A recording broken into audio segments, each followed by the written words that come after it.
د عوایدو د عامه پوهاوي امریت لخوا د وزارتونو او اماراتي ادارو د مالي او تدارکاتي برخو کارکوونکو ته د مالیاتو د ډولونو، نورمونو، مالیاتي پروسو، مالیاتي ستونزو، د غیر مالیاتي عوایدو د تنظیم RMIS، د قراردادونو د ثبت یا ټایز سیستمونو په اړه د عوایدو او ګمرکونو په ملي اکاډمي کې یو ورځنی سیمینار وړاندې سول.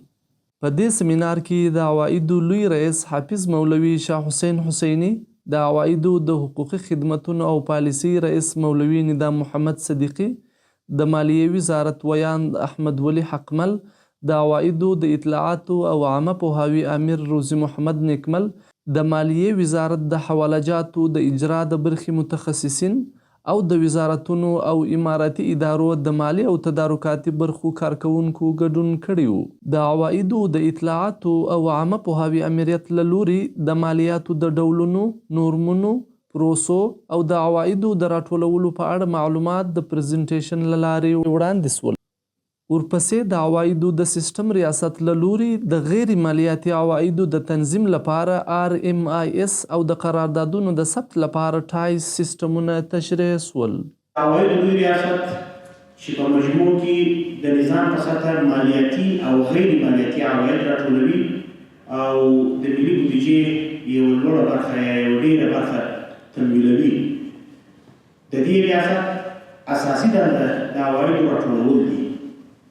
ولی د اساسي دندې ترڅنګ ځینې نورې دندې هم لري چې یو له هغه څخه د عوایدو په رابطه باندې که هغه مالیاتي عواید دي او که هغه غیر مالیاتي عواید دي د عامه پوهاوي دنده لري. هغه چاته چې مالیاتي عواید راټولوي یا مالیه ورکوي، مالیه ورکوونکي دي، او یا هغه ملګري او افکاران چې غیر مالیاتي عواید راټولوي، نو د عوایدو لوی ریاست خپله دنده دا بولي چې ودغو همکارانو ته د مالیاتو، د مالیاتي عوایدو او غیر مالیاتي عوایدو په رابطه باندې معلومات نو مالیات واردات څخه یادونه وشول چې دا موږ د خالصې ګټې څخه اخلو، یعنې زموږ مالیات په خالصه ګټه کې ده. مثلا که یو نفر د 1 میلیارډ افغانیو کاروبار وکړي او په 1 میلیارډ افغانۍ کې دی هېڅ ګټه ونه کړي، یعنې دا ثابت کړي موږ هېڅ مالیه نه ورکوو. خو که چیرې مثلا فرض کړه 1 میلیون افغانۍ کاروبار وکړي، په 1 میلیون افغانۍ کې مثال فرض کړه 9,90,000 افغانۍ د ټول مصارف په دا شان سي 10,000 افغانۍ پاتې سي، نو موږ یوازې په 10,000 افغانۍ کې مالیه دا زموږ مالیات واردات ده چې هغه دوه ډوله اشخاص څخه موږ اخلو، یا حقیقي او حکومي. حقیقي او حکومي په ساده الفاظ داس دي. حقیقي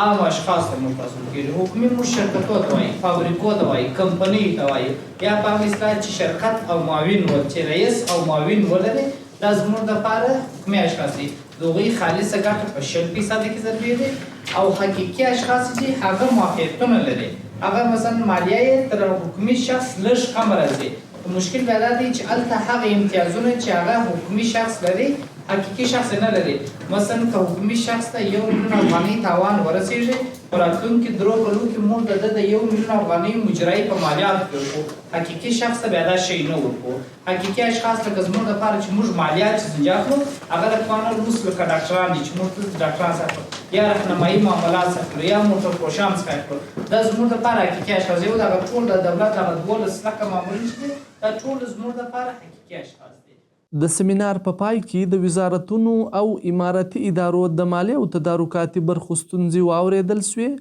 او همدارنګه هغوی ته لازم جوابونه ورکړل سوه.